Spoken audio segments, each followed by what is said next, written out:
Sentient beings are immersed in the sea of suffering. Only wisdom can liberate them. The vastness of the Buddhist path inherently possesses esoteric teachings transmitted outside the scriptures, as well as the orthodox path clearly revealed within the sutras. Poets who study Buddhism often cling to external appearances, yet overlook the inner causes and conditions.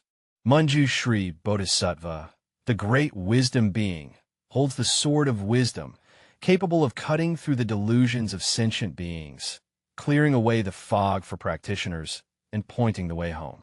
There is a certain condition worthy of careful contemplation, which may offer inspiration to contemporary lay practitioners. On Vulture Peak, during the Buddha's preaching, Bodhisattva Manjushri observed that many lay practitioners, although sincere in their devotion to the Buddha, progress slowly on the path of practice, and some even increase their afflictions. This phenomenon aroused his compassion. What kind of mistakes are most easily committed by lay practitioners in cultivation? Why is it that despite diligent practice, progress is difficult to observe? Bodhisattva Manjushri will use great wisdom to elucidate these doubts, guiding lay practitioners out of confusion. That day, the sunlight was warm. A gentle breeze caressed the air, and auspicious clouds surrounded the summit of Vulture Peak. After the Buddha had finished his teaching, the assembly of disciples were immersed in the joy of Dharma. At this moment, a lay devotee named Shankai stood up from the crowd and slowly walked to the front of Bodhisattva Manjushri.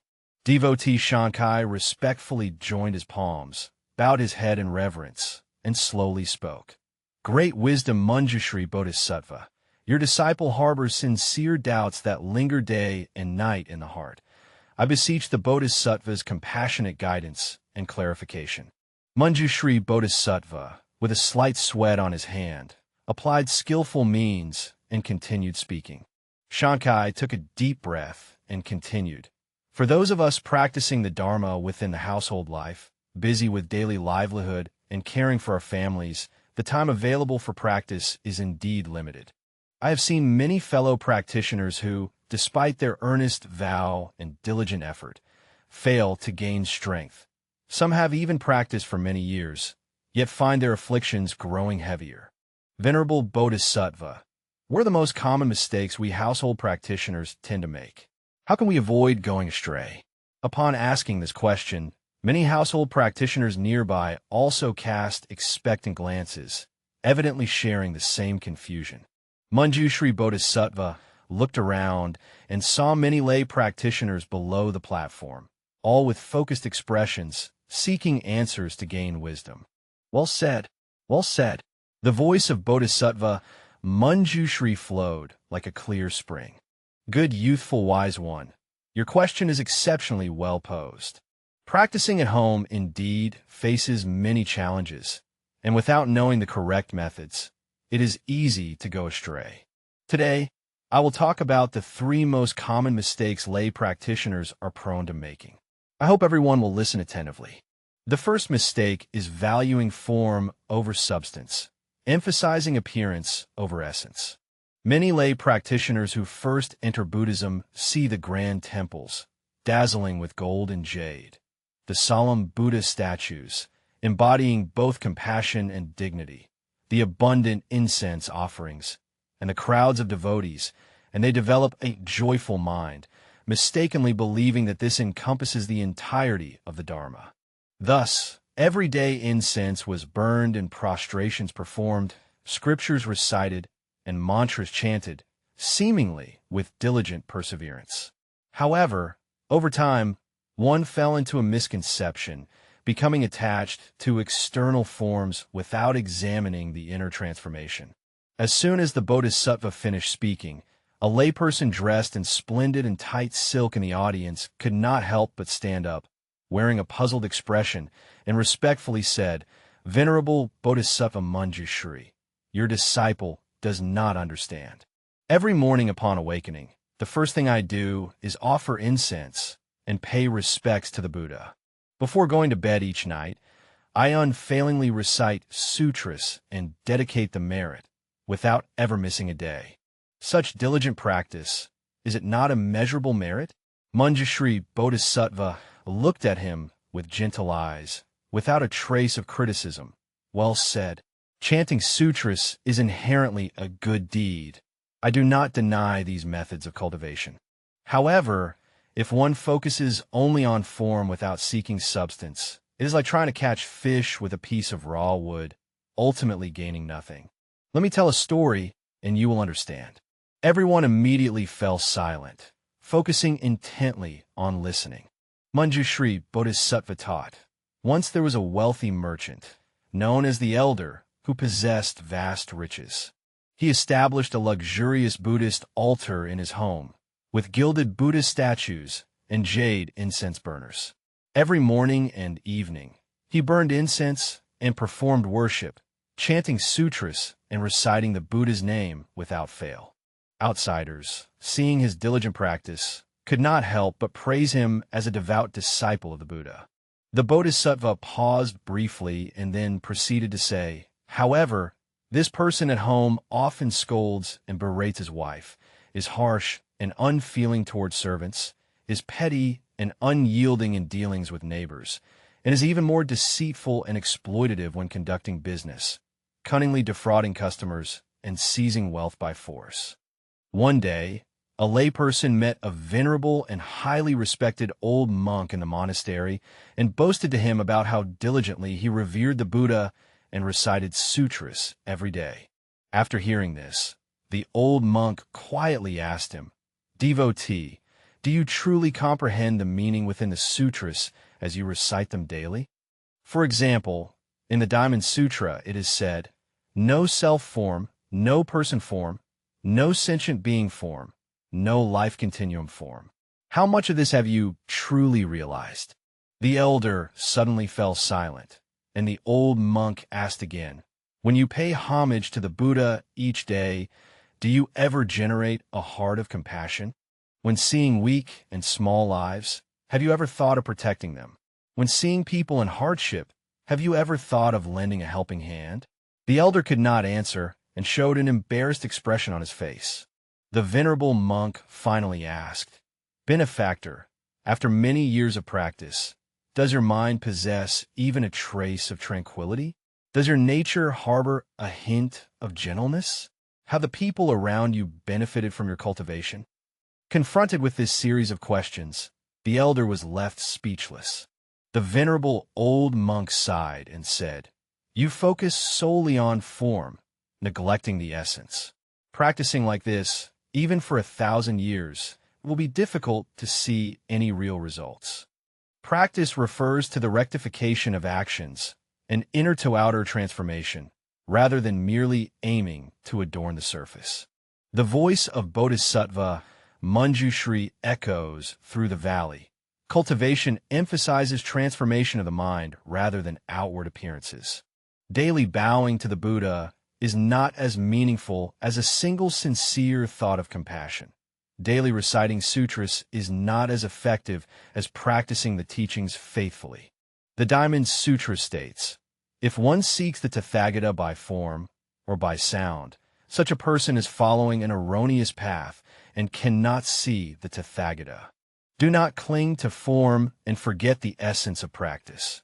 Transform confusion into enlightenment, defilement into purity, and selfishness into compassion." The lay practitioners below the platform bowed their heads in deep contemplation. Some displayed expressions of shame, beginning to examine whether their own practice had also fallen into the error of emphasizing external forms over inner sincerity. Manjushri Bodhisattva, observing the thoughtful expressions of the assembly, proceeded to continue. The second mistake is impatience for quick success, seeking speed over substance. The voice of Bodhisattva Manjushri suddenly became deep and powerful. All phenomena in the world follow their own laws. When a seed is sown, it takes time to sprout and grow. Practice is likewise such. One must proceed step by step, without making abrupt decisions. However, many lay practitioners, after entering the Buddhist path, are eager for quick results, hoping to attain sudden enlightenment and rapidly achieve awakening. The Bodhisattva's gaze was like a blazing torch sweeping across the assembly. Some seek supernatural powers, hoping to attain telepathy, knowledge of past lives, and other abilities, aiming to more easily gather followers. Some seek spiritual response, praying daily to the Buddhas and Bodhisattvas for manifestation, eager for revelation. Some people seek worldly benefits, hoping to eliminate disasters and avoid misfortunes, or to gain promotion and wealth by reciting the Buddha's name and sutras. As soon as these words were spoken, several lay practitioners in the audience changed their expression slightly, clearly indicating that the Bodhisattva's words had struck a chord with their inner concerns.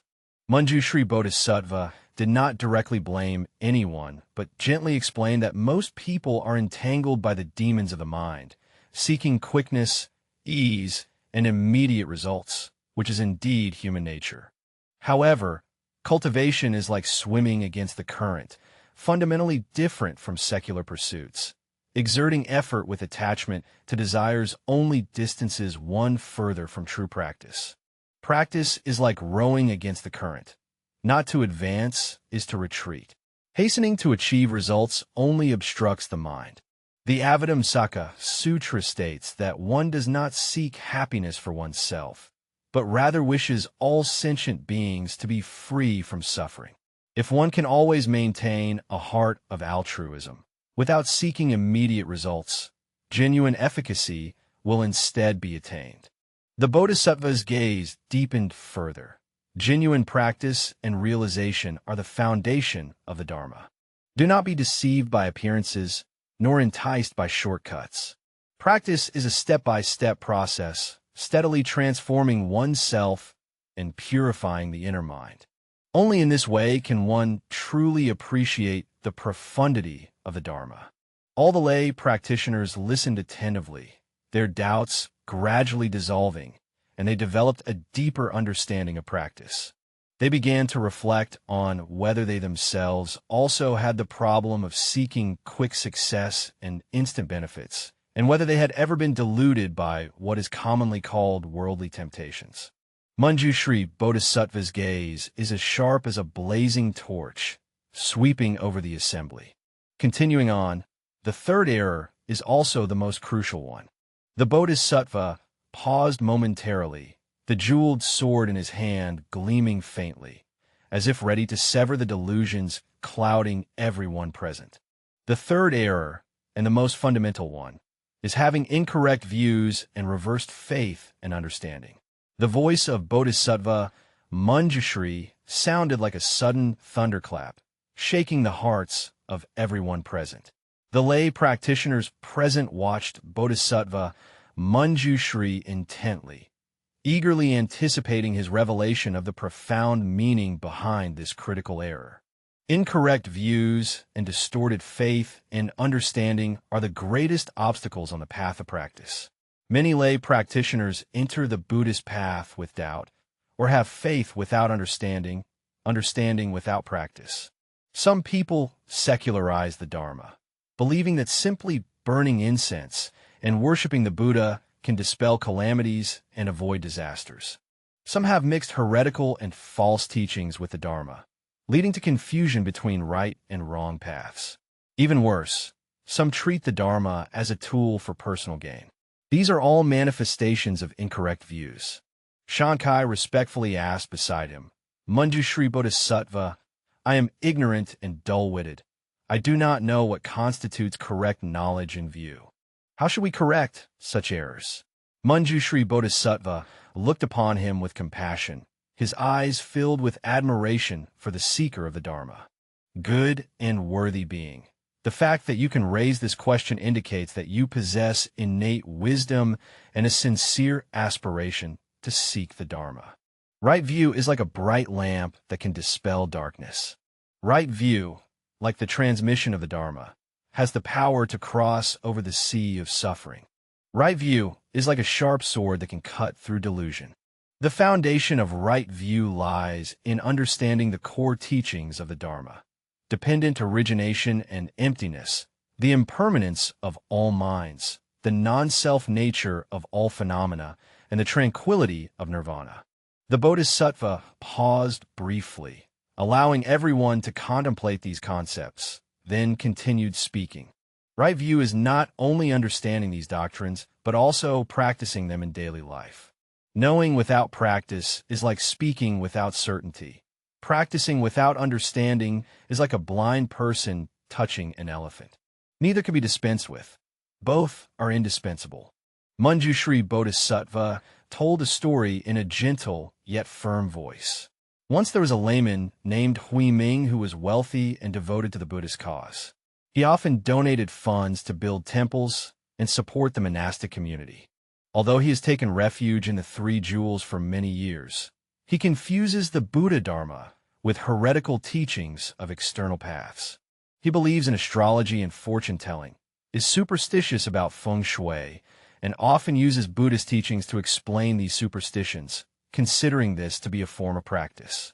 Before undertaking any task, one must first consult a fortune-teller to predict auspiciousness and inauspiciousness.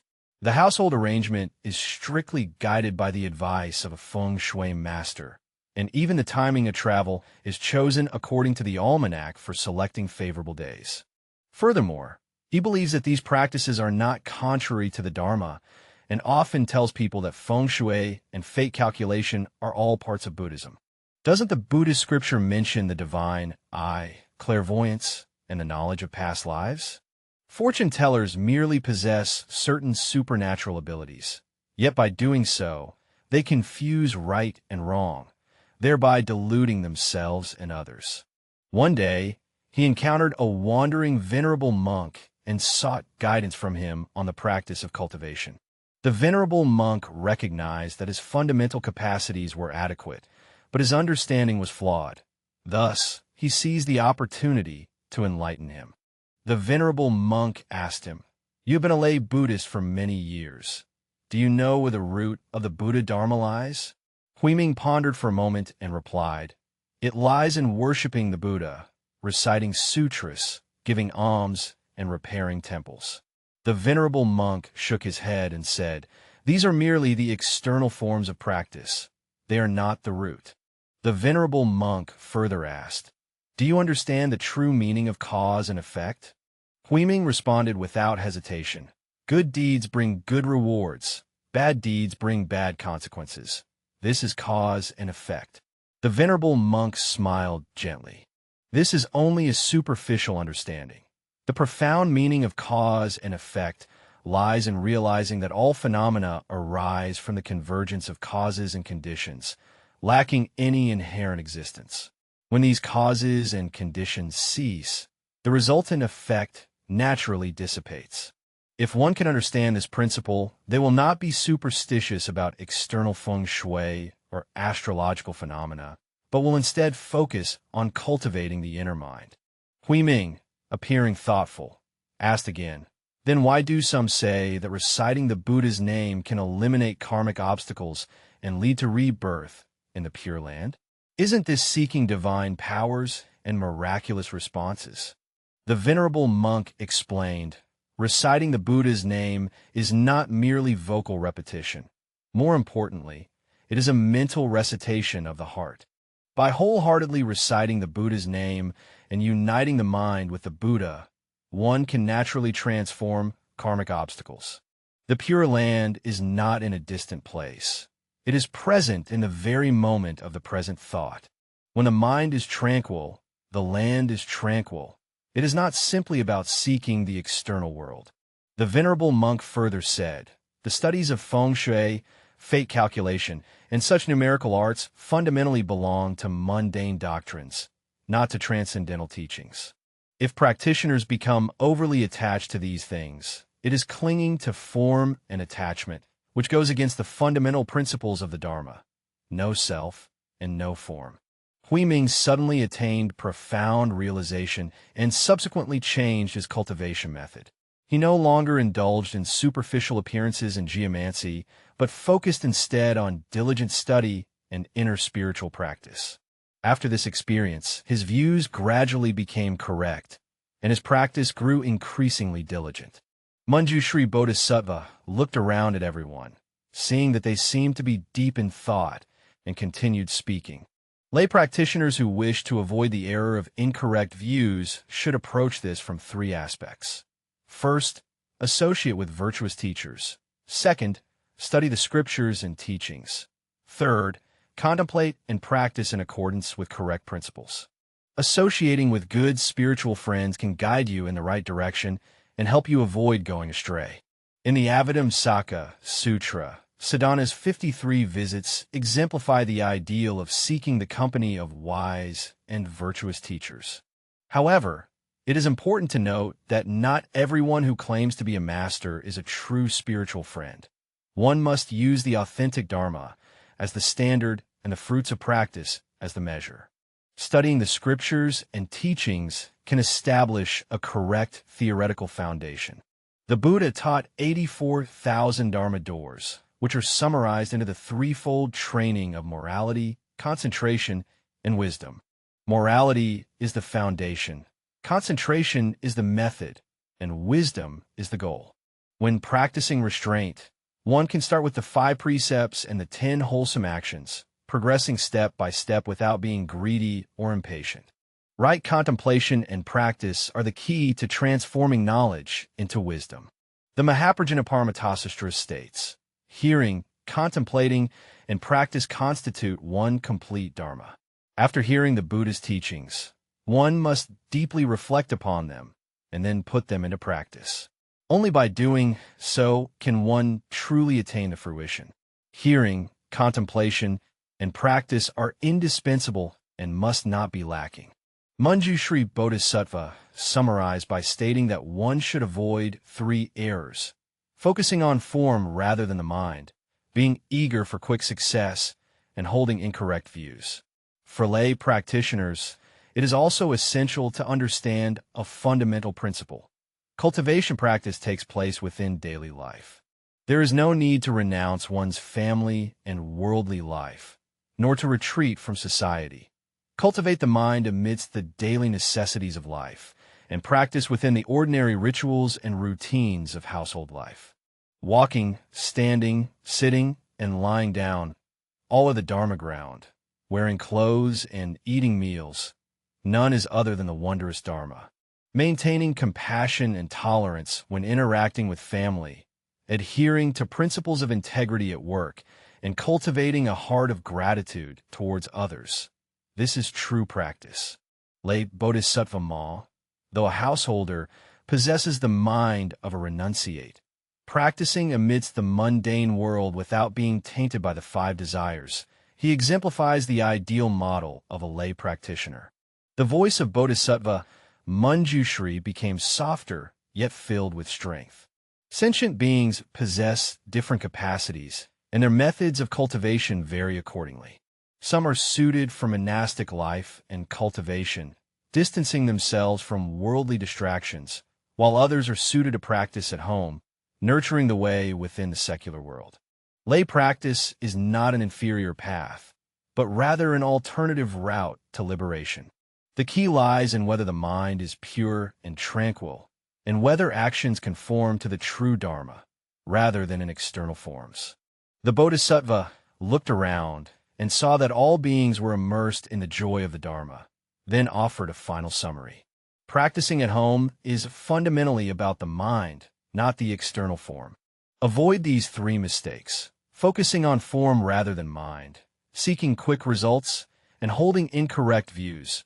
By doing so, you will reduce detours and attain enlightenment sooner. The Dharma is boundless and varies according to individuals. What I am now speaking is merely a convenient beginning aimed at addressing common faults. All lay practitioners, within their own dwellings, should choose and practice the Dharma in accordance with their individual circumstances. The Lotus Sutra states that the true nature of all dharmas can only be fully realized by Buddhas themselves. However, as long as one arouses the Bodhi mind, practices the Bodhisattva path, and diligently perseveres without slackening, everyone can attain supreme enlightenment. Having spoken, Bodhisattva Manjushri sheathed his wisdom sword, smiled gently, and immediately radiated auspicious 7-colored light around his body, illuminating the earth. In this pure and luminous light, the figure of the Bodhisattva gradually fades away, leaving only the heart fragrance of boundless wisdom, permeating and refreshing the mind. Sankai and the assembled lay practitioners stand reverently and steadfastly together, never abandoning their devotion through long, enduring time. They engrave the teachings of Bodhisattva Manjushri in their hearts, determined to practice them diligently in daily life. From that point onward, their practice was no longer confined to formality, no longer driven by eagerness for quick results, nor clouded by incorrect views. Instead, they truly practiced in accordance with the Dharma teachings. Indeed, as time passed, their practice steadily advanced, inner afflictions gradually diminished, and wisdom continuously increased. Although they live in the mundane world of samsara, they maintain inner purity and tranquility, embodying the compassion and wisdom of the Dharma in their families, workplaces, and society. As stated in the Diamond Sutra, the mind arises without attachment. When residing at home, if one can maintain a mind without attachment, not clinging to forms, and not craving what is created with correct understanding, one can naturally experience the profound Dharma in daily life, attaining a state where the body dwells in the mundane world, but the mind transcends it. This is the beginning of Manjushri Bodhisattva's wisdom, traversing time and space, still illuminating every genuine practitioner on the path to enlightenment today. Upon contemplating this, one cannot help but feel a deep sense of reverence. The Dharma is vast as the ocean, and wisdom is profound and deep. Practicing cultivation amidst the secular world is arduous at every step, but if one can grasp right view and avoid wrong paths, one will eventually progress and attain Buddhahood. In everyone's life, there is a sword of wisdom, waiting for us to grasp it, sever afflictions, and illuminate our true mind. May we all attain extraordinary enlightenment in the midst of ordinary daily life.